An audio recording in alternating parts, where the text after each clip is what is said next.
So guys, magandang araw sa inyong lahat. So ngayon, dito yung cable yung sa from router to PC. So yan, nginat-ngat yan ng daga, kaya yan may mga putol-putol.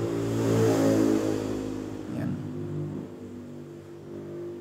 Kaya ang ginawa ko, pinutol ko na lang doon sa bandang okay pa siya, wala siyang damage sa magkabilaan. Yan. Pinutol ko na lang siya dyan.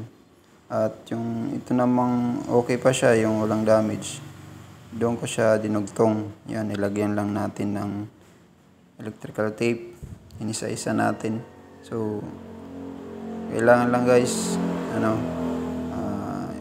yung magkasing kulay, kailangan yun ng idugtong natin. So, mayroon pang isa hindi pa nabalutan. So, balutan natin ng electrical tape. So, yan.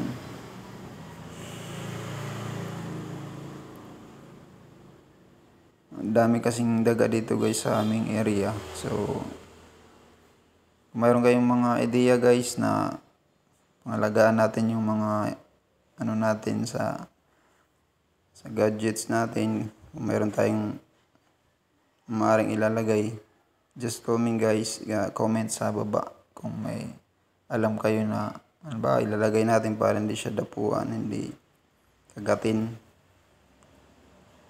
So, yan. Kailangan talaga kung magkasing kulay, yan yung idudugtong natin. Kung halimbawa brown, kulay orange, yan. Tsaka yung puti, may naman siya, may halong kulay siya. So, yan.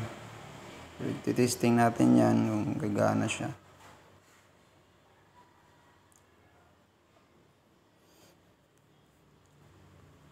So,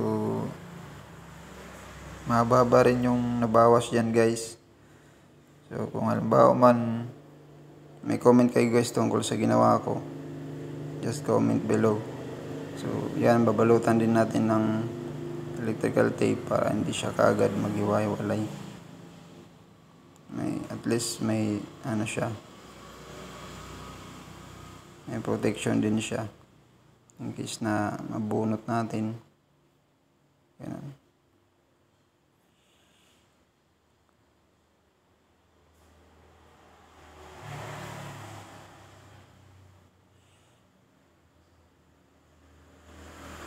Kung hindi man siya gagana, so bibili na lang tayo ng panibago.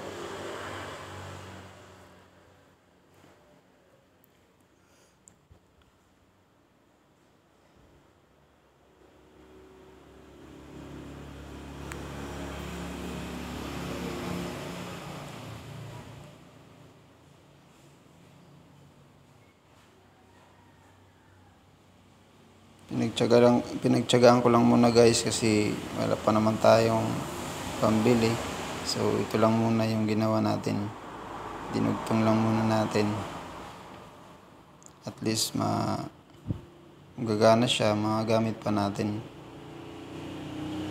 Hindi tayo bibili ng panibago.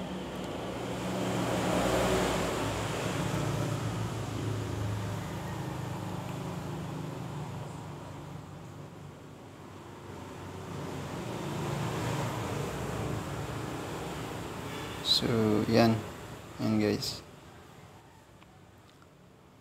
At least may protection siya. Tapos paalala guys, kung maglulugtong kayo ng yung mga wire niya na nasa loob, yung maliliit, kailangan pala doble ingat kasi madali lang maputol. So, kailangan alalay lang yung pagbabalat, pagtanggal ng balat. So, guys, hanggang dito lang muna. So, ingat kayo at lalo na ngayon may bagyo. So, kailangan natin maganda sa ating mga pamilya, sa ating bahay at lagi makinig sa mga advisories. So, yan lang muna guys. Huwag kalimutang i-subscribe, like, and share ang ating channel. So, be prepared. Thank you for watching. Bye-bye.